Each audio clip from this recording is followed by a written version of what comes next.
Hello beautiful people. Today's video is going to be talking about CrossRoads, a career decision. So I had one of my subscribers reached out with a situation. He has part-time in the military and now he's out taking some classes at the age of 30, and he's trying to decide if he should go back into the military and spend 13 more years and have military pension and then come out and do the job of being a police officer. He also has a question about is it okay to write a letter to a childhood friend who is currently in prison. So please pay attention because I think that you guys can all learn from the answer or advice that I'm about to give you. So let's get started. The first thing that I will tell you is that in the military, if you put in X amount of years, even though you come out and you're only in your 40s, you're going to get a military pension. And that's important to know because in law enforcement, usually you don't get a military pension until you're 55, 60-ish, right? Unless you go out on a medical. So for this person, when they're asking me about what would I give them as advice, I would say that I would go back in the military if I'm age 30 and only have 13 years left to finish my time in the military, and then go in the military and finish out my time and get my military pension at 43, and then start working in law enforcement as a police officer, city police, county police. There's no age limit, and then now you have $90,000 more a year to put on top of your military retirement. And so that's something to think about, and that's my advice. Now, what would change that advice and something for you to consider is when you're in the military, you can be deployed, you can be reassigned, you can be sent somewhere maybe you don't want to go. So that's something to consider before you re-enlist to try to finish your 13 years that's left so that you get your full military pension. That would be something to sit down with your family, if you're married, or with some best friends or somebody that really gives you good advice. Now, some of you that follow me on this channel know that I'm a former background investigator, and as such, I often give advice on things to do and things not to do if you want to become a police officer, deputy sheriff, California Highway Patrol, state trooper, etc. So I don't know if you know, but when you're younger and your family takes you to visit your uncle or a friend at the jail, when I say you're younger, you're not an adult, you're 17 and younger, your parents take you to go visit somebody who's in prison. In law enforcement, we don't look down on you because we understand that you're a juvenile and you don't have a choice where you can go. But when you become an adult and you decide to either write a letter to someone who's in prison or to actually go visit someone who's in prison, you have to understand that they may do a background check on you. Number one, if you go visit, they're going to ask you for identification. They're going to run your name, first, last, middle, date of birth, and they're going to run you on the DOJ NCIC system to see if you're a convicted felon, if you have outstanding warrants, maybe you're wanted, etc. And so every time law enforcement runs a check on you, it goes on your criminal history file. So it will say that they did a background check on you because you were a visitor at such and such prison, and therefore it stays on that record for the rest of your life. So from that point forward, when you apply to a law enforcement agency, I, as a background investigator or another background investigator, is going to run a Department of Justice background check on you, which is your criminal history file, and it's going to show on your criminal history file every law enforcement agency you've ever been fingerprinted for. We should probably have your military fingerprints on there, and then also show if you've ever applied to a law enforcement agency. Now, most of the time you have to be fingerprinted, not just the application, but actually applied, gone through the process, and then got fingerprinted, and those fingerprints are sent to DOJ. That information stays on the criminal history file for the rest of your life. It's never erased. And so as far as the letter, writing a letter to someone in prison, I don't know if you know, but every time they receive letters for inmates, they do open them and they read them. They read them and they decide if the inmate should receive it or not.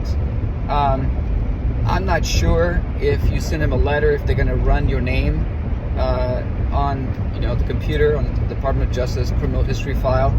But just be aware that once you put something in writing, there is always that chance that they could run you, right? And so you have to ask yourself, what are you going to put on that letter that's not going to indicate that you have kind of a soft spot for people in prison? Now listen, I'm not sitting here saying that we are any better than people in prison. I'm just sitting in here saying that if you're trying to get a job in law enforcement, my mission is to do everything that I can to minimize the chances of you getting turned down for employment for a bunch of reasons. There's 14 different areas that you can get disqualified for. One of them is acquaintances, and in acquaintances is the people that you hang out with, your inner circle, people you associate with, people that contact you to go out drinking or fishing or having just a barbecue in somebody's backyard. Who are your acquaintances, right? So the background investigator, when he or she sits down with you, is going to ask you, hey, is there anything I need to know about you before I start doing your background? Do you have any skeletons in your closet? And so if you say, well, I came back from the military, I was taking some college classes, I found out a childhood friend was in prison, so I wrote him a letter. The background investigator is going to say, okay, what did you write on the letter? And you're going to have to tell him, hey, I told him, stay strong, stay focused, stay alive, all the things that hopefully you're going to put in the letter, be strong, all the motivational things. But then he's going to ask you, well, did you write any more letters? Just write that one letter. Let me ask you this. Are you soft for, like say you become a police officer for our agency, and then later on, how close are you with this childhood friend that's now in prison?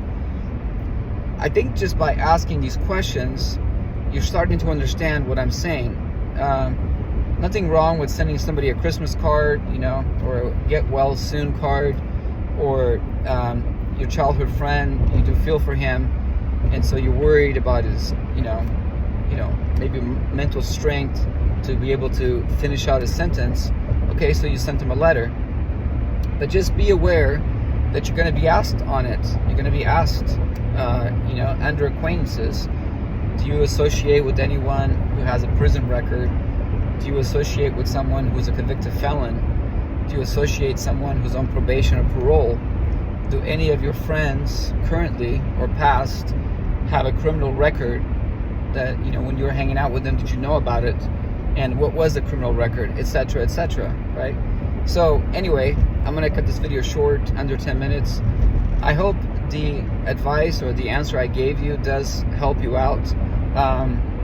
It's a very great benefit to have military pension, right, when you get into law enforcement, because you're going to be getting your military pension, whatever that is, a year, plus your law enforcement salary. One more piece of advice before I disconnect is when you come out, you're 43, you're going to be a little bit older than you are now.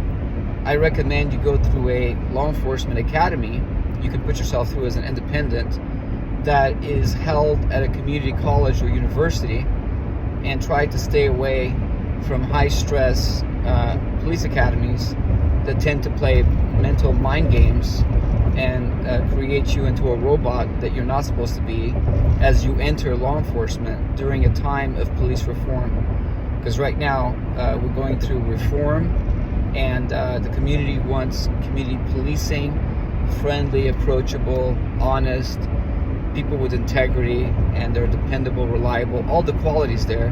And so I care about that. So when you come out 43, you could start applying to a law enforcement agency before you come out, before your discharge date. The agency is going to want to see your discharge form, the DD-214, honorable discharge form. So make sure that you don't do anything in the military that's going to change the disposition. And before you get out, you can go online. If you're going to be doing this in California, there's about half the police academies are run by colleges and universities. I've actually done a video on this. And then the other half are conducted by law enforcement agencies. The focus on those academies is high stress, taught by people who are in law enforcement, not always academic driven. And so that's my advice. I know it's not always popular for some of the people that are watching this channel, but my goal, like I said, is to get you hired, to have the best possible chance of getting a career in law enforcement, get well paid.